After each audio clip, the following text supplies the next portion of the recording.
I don't tell this story often. When I do, I present it as something that happened at work, a workplace tragedy, a cautionary tale.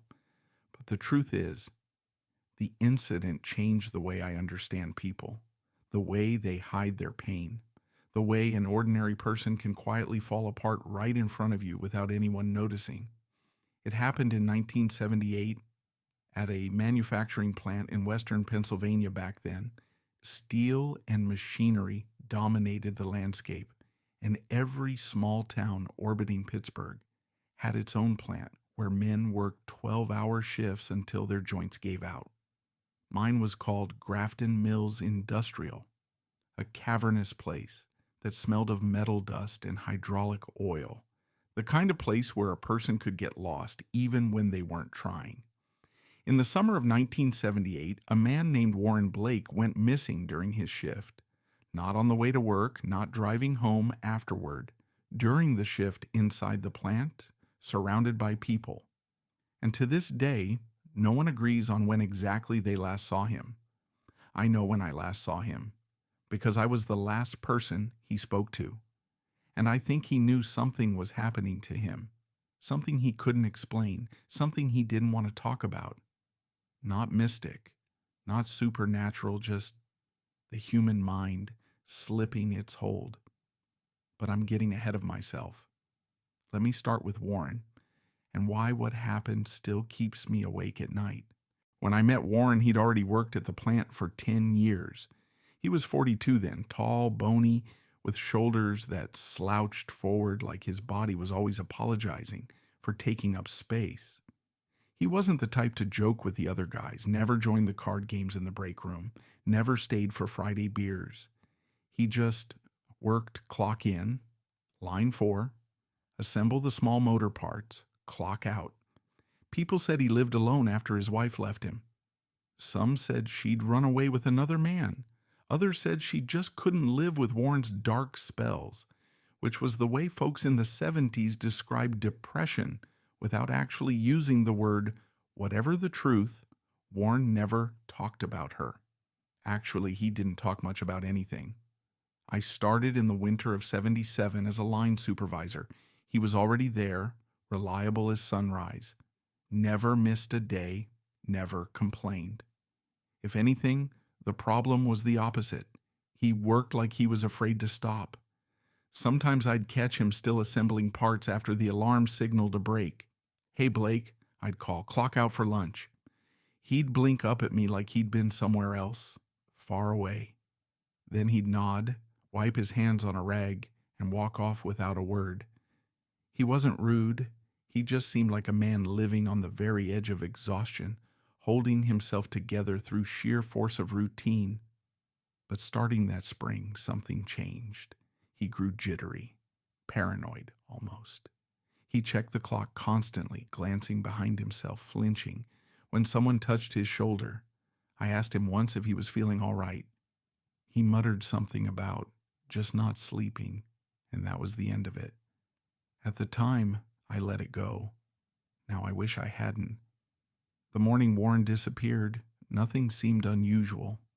It was a Tuesday, hot, heavy, the kind of heat that makes the metal equipment sweat. Guys were already complaining about the temperature by 7:30 a.m. Warren came in at his usual time, 7 o'clock sharp, lunch pail in hand. But instead of his normal quiet nod, he seemed shaky. His eyes were slightly bloodshot, the skin under them darker than usual. "Morning," I said. He froze mid-step, looked at me like he wasn't expecting anyone to speak to him. "Oh, yeah, morning," he said and walked past. He didn't say it rudely, but he sounded startled, like a man emerging from a deep tunnel into sudden daylight.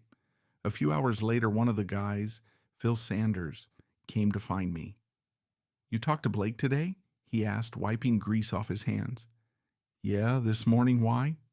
"He keeps checking the loading bay, keeps going out there and just standing, won't tell anyone why." I frowned. "I'll check on him." I found Warren near the far end of line 4, assembling caster housings with even more precision than usual. His movements were tight, anxious. "Warren, I said. You all right?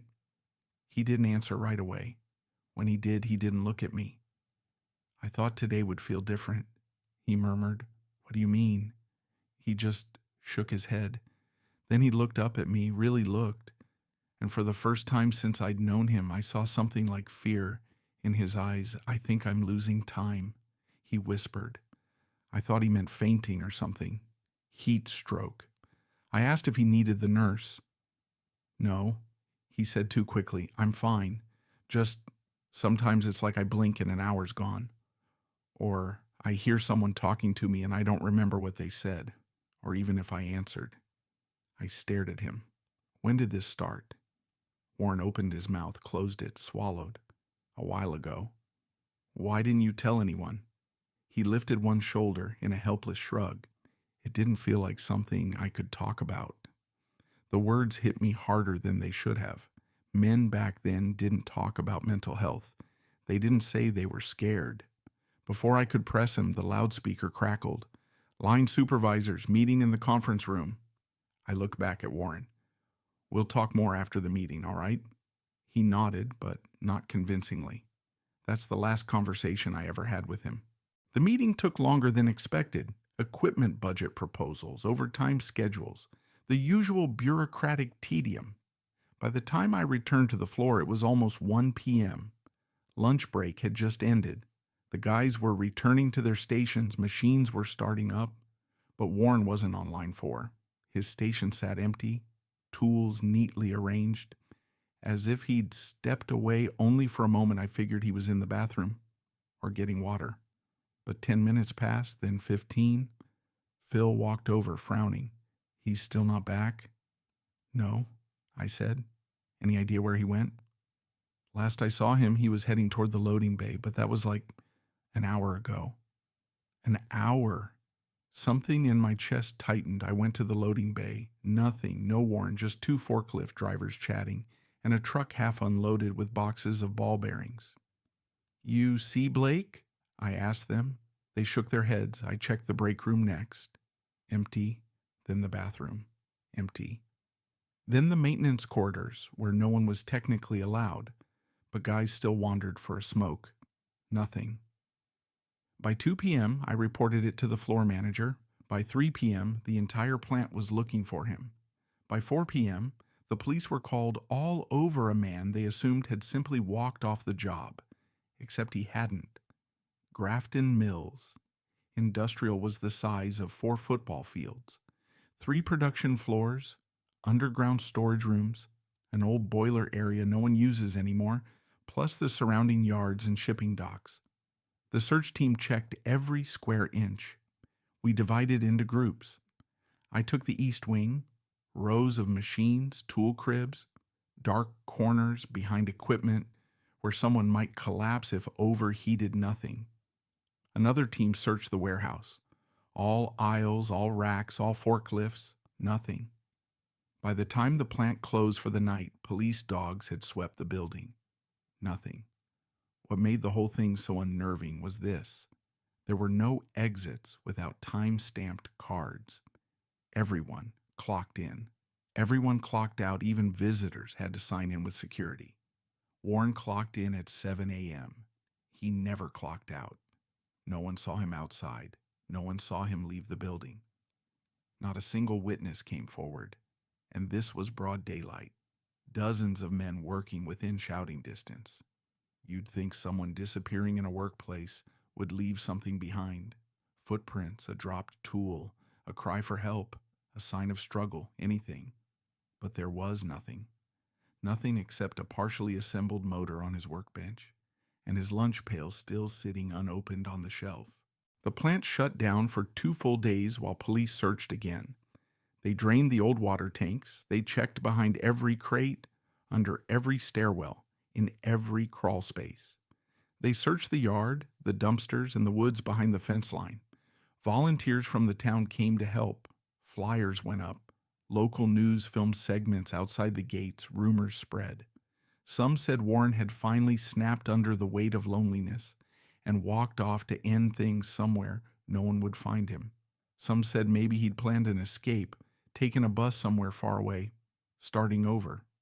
except he left his wallet in his locker, and his keys and his cars in the parking lot, and he hadn't been paid yet that week.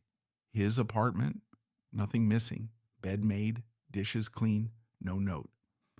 Others whispered darker explanations: crime, foul play, someone in the plant with a grudge. But there were no signs of violence, no blood, no disturbance, no witnesses. He was simply gone. I couldn't shake the image of him telling me, "I think I'm losing time." Had he collapsed somewhere remote in the plant? Had he wandered into a restricted room and gotten locked in? Had the heat gotten to him, made him disoriented? But even in those scenarios, there would have been a body. Instead, there was just absence. After 2 weeks, the official search ended. After a month, Warren's case was filed as missing presumed deceased. After 3 months, his workstation was reassigned. The guys stopped talking about him. People moved on. But I didn't. Every time a piece of equipment malfunctioned, every time a pipe clanged in the walls, every time I heard footsteps in an empty corridor, I thought of Warren. I'd turn, half expecting to see him stepping out of the shadows, thin and pale but alive, saying he'd just gotten turned around down there in the bowels of the plant. But he never appeared. His family, what little was left of it, held a memorial service a year later. Closed casket. Because there was no body, I went, though I'd barely known him outside of work. The service was small, sad, quiet, a fitting reflection of the man himself. I tried to convince myself he'd chosen to disappear, that he'd simply walked out, started fresh, left the burdens of his life behind. But Warren wasn't the type to run. He was the type to endure until he couldn't. 12 years later. In 1990, the plant underwent major renovations. New equipment, new layout, new safety protocols. Part of the project involved sealing off old maintenance passages, including the ancient boiler areas. I was still working there, though older, stiffer, and less naive. One afternoon, a demolition crew foreman called me over. "You've been here longer than most," he said. "We found something you should see." He led me down a narrow stairwell I'd never used before. It descended into thick, stale air, the walls sweating with decades of condensation. At the bottom was a massive rusted door, pried open with crowbars. Beyond it lay the old boiler rooms, just as Frank had described 12 years earlier. Dark, damp, a twisting maze of corroded metal and concrete. The demolition lights cast long shadows across the walls. "What did you find?" I asked. He pointed to the ground. There, half buried in dust and grime, was a metal ID badge, the old style we used before switching to plastic cards. The name on it was faded, but still legible. Warren Blake. My stomach dropped. "Where was this?" I whispered. "Right over there," he said, pointing to a narrow passage leading deeper into the old structure. Could have been dropped any time in the last 20 years, though. Hard to say. Had Warren gone down here after all? Had he been confused, frightened, wandering in the dark, his mind slipping between moments? "Did you find anything else?" I asked. The foreman shook his head. "No bones, no clothing, no body, just the badge." I stared down the passage. Cold air drifted out of it, smelling of rust and something older, something that had been waiting down there a long time. "Should we search again?" I asked. The foreman shrugged. "We're clearing the whole area in the next week anyway. If there's anything to find, we'll find it." But they didn't. The demolition finished. The old boiler rooms were filled with concrete. The badge was logged as evidence, then returned to Warren's remaining family, and that was that. Case closed. Except it wasn't. Not for me. Because if the badge was down there, then Warren had been down there too. At least for a moment, maybe only briefly. Maybe not at all. Maybe someone else had dropped it. Or maybe Warren had wandered into that labyrinth and never found his way back. I'll never know. For years, I replayed our last conversation in my mind. The words he said, the look in his eyes. I think I'm losing time. At the time, I assumed he meant forgetfulness, disorientation, a mind overwhelmed by grief, stress, and sleeplessness. But sometimes I think he was trying to say more, that he felt himself slipping away piece by piece, fading from his own life. Depression doesn't appear dramatically. It erodes a person quietly, silently. Maybe Warren walked into those dark boiler rooms because he didn't trust himself anymore. Maybe he felt safer away from people, or maybe he simply wandered without conscious thought, guided by a mind unraveling in ways he didn't understand, or maybe he went down there intentionally, not to disappear, but to hide. But hide from what? From himself? From his failing memory? From a life that felt too heavy to carry? Or from the crushing, suffocating feeling that he was slowly becoming invisible to the world, long before he physically vanished? I can only guess, because he didn't tell me, because I didn't ask enough questions, because I let him walk away. 10. The final piece. I've never told anyone. There's one detail I've never shared publicly, not with the police, not with the other workers, not even with my wife at the time. The morning Warren vanished, right before I went to the meeting, he said something else, something I pretended I didn't hear clearly, something that has haunted me for nearly 50 years. When I told him we'd talk after the meeting, he nodded, looked down at his hands, and murmured, "If I'm still here." I laughed it off. I thought he meant he might clock out early, or that he wasn't feeling well, or that he was exaggerating his exhaustion. But now, all these decades later, I wonder, what if he meant it literally? What if he felt himself disappearing already, slipping away mentally long before he vanished physically? What if he knew something inside him was breaking, something he couldn't explain, something no one could see, something no one thought to ask about? People don't just vanish, not really, but sometimes they fade right in front of you.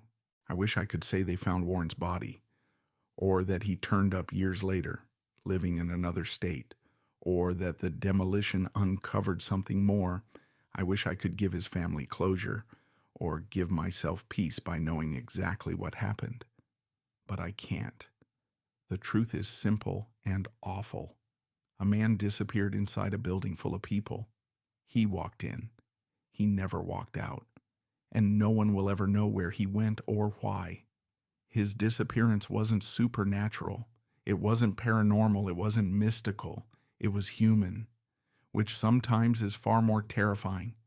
Because if a man like Warren, quiet, diligent, unnoticed, can vanish without explanation, who's to say it couldn't happen to someone else?